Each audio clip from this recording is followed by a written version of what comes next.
नमस्कार। आप देख रहे हैं पॉलिटिकल पिच। पॉलिटिकल पिच पे आज हम चर्चा करते हैं विपक्षी दलों की एकजुटता की। पटना में हुई बैठक के बाद विपक्षी दलों की एकजुटता, जो कि प्रधानमंत्री नरेंद्र मोदी के खिलाफ, भारतीय जनता पार्टी के खिलाफ, एनडीए के खिलाफ एक संगठित विपक्ष का रूप ले रहा था, उसकी चर्चा अचानक बंद क्यों हो गई? जबकि अब बेंगलुरु में उसकी बैठक भी होनी है। उस बैठक में ऐसा भी कहा जा रहा है कि उसमें दलों की संख्या भी बढ़ेगी और कांग्रेस की पूर्व अध्यक्षा श्रीमती सोनिया गांधी भी उस बैठक में पार्टिसिपेट करेगी। फिर भी इसकी चर्चा थम क्यों गई? इसकी चर्चा थमने का कई कारण हो सकते हैं। इसकी पहली वानगी तो पटना की उस बैठक के दौरान ही दिखाई दे दी, जिस प्रकार दिल्ली और पंजाब में सत्तारूढ़ आम आदमी पार्टी ने दिल्ली में अधिकारियों के ट्रांसफर और पोस्टिंग के अध्यादेश को लेकर के कांग्रेस से सीधा समर्थन की घोषणा की मांग की, और जब कांग्रेस ना मानी तो वो प्रेस कॉन्फ्रेंस छोड़ करके उस बैठक से उठकर चले गए और साथ ही उन्होंने ये घोषणा कर दी कि हम किसी भी ऐसे बैठक में शामिल नहीं होंगे जिसमें कि इस अध्यादेश पर कांग्रेस सहमति ना दी।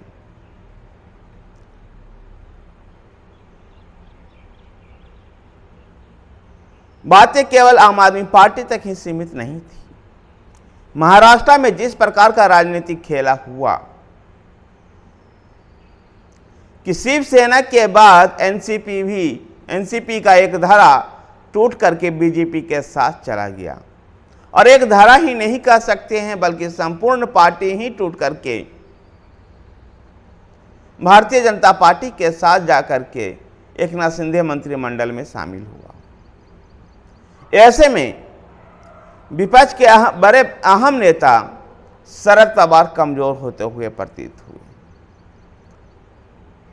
शरद पवार की इस कमजोरी निश्चित रूप से विपक्षी एकता को एक झटका लग सकता है। यद्यपि एनसीपी के टूट पर नेशनल कॉन्फ्रेंस के नेता उमर अब्दुल्ला कहते हैं कि यह कोई पहली घटना नहीं हुई है और इससे शरद पवार कमजोर नहीं होंगे बल्कि और मजबूत होकर के उभरेंगे। ये तो खैर भविष्य की बात है, लेकिन एनसीपी में जो टूट हुई, निसंदेह उससे शरद पवार की बार्गेनिंग पावर कम हो गई है।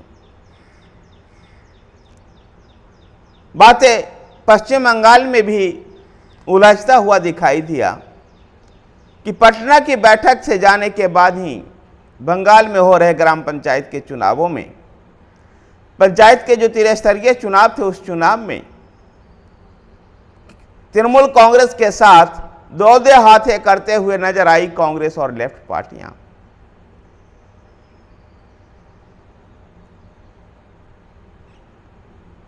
तृणमूल कांग्रेस के कई नेता इस बात की भी घोषणा कर दिए कि उनको नहीं है विपक्षी गठबंधन की जरूरत, वो पश्चिम बंगाल में अकेले ही चुनाव लड़ने में है सक्षम। ऐसे में कैसे विपक्षी एकता बन सकती है?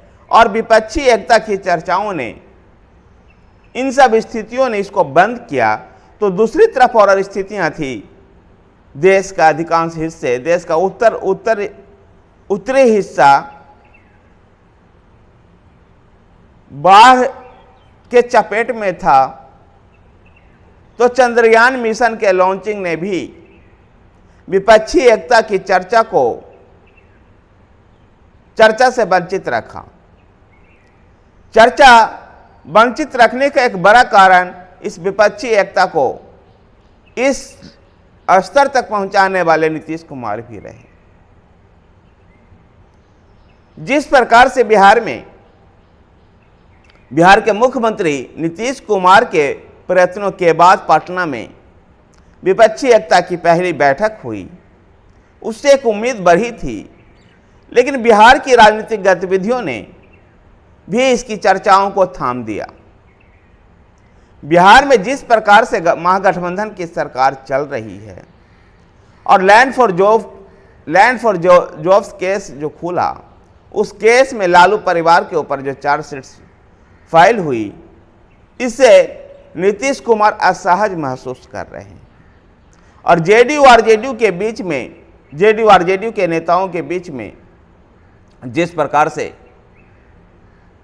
भुरकुटिया तनी आपसे में एक दूसरे के खिलाफ जिस प्रकार से वो बोले, इन सभी चर्चाओं ने विपक्षी एकता की जो चर्चा होनी चाहिए थी उसको गर्त में धकेल दिया। एक समय तो ऐसा भी लगा कि बिहार में नीतीश कुमार फिर से पलटी मारने वाले हैं। यदि उनके पलटी मारने का विकल्प बहुत सीमित है, भारतीय जनता पार्टी के साथ ही सरकार बना सकते हैं या तो अकेले चुनाव में जा सकते हैं। जिस तरह से भारतीय जनता पार्टी का माहौल है, संभवतः मुझे नहीं लगता कि वो नीतीश कुमार को एक बार फिर से एक्सेप्ट करने के लिए तैयार है। ऐसे में बिहार में नीतीश कुमार के पास बहुत सीमित विकल्प हैं। या तो वो महागठबंधन के साथ आगे बढ़ें या फिर बिहार में भी चुनाव में जाया जाए, इसके अलावा और कोई चारा नहीं बचता है। कह सकते हैं कि देश की इन सभी राजनीतिक घटनाओं ने, कुछ राजनीतिक घटनाएं, कुछ प्राकृतिक घटनाएं, कुछ वैज्ञानिकों के जो हम अथक प्रयत्नों के बाद चंद्रयान मिशन को जो लॉन्च किया गया, इन सब ने बिहार में, प्रदेश में भारतीय जनता पार्टी के खिलाफ, प्रधानमंत्री नरेंद्र मोदी के खिलाफ और एनडीए के खिलाफ बनने वाले इस विपक्षी एकजुटता की चर्चाओं को थामे रखा। अब जब फिर से एक बार राजनीतिक गतिविधियां जोर पकड़ने लगी है और बेंगलुरु में अब इसकी बैठक होनी है और इस बैठक में उम्मीद की जा रही है कि दलों की संख्या लगभग 2 दर्जन हो सकती है। सोनिया गांधी स्वयं यहां पर मौजूद होगी। तो क्या इस विपक्षी एकता का, ये संयुक्त विपक्ष का जो ये बैठक है, किस रूप ले पाएगा, किस करवट ये बैठ पाएगा और बेंगलुरु में क्या क्या, किन किन विषयों पर सहमति हो सकती है। धन्यवाद साथियों। अगर आपको वीडियो पसंद आया है तो वीडियो को लाइक कीजिए, शेयर कीजिए। हमारे साथ बने रहने के लिए हमारे चैनल पॉलिटिकल पिच को सब्सक्राइब कीजिए। धन्यवाद।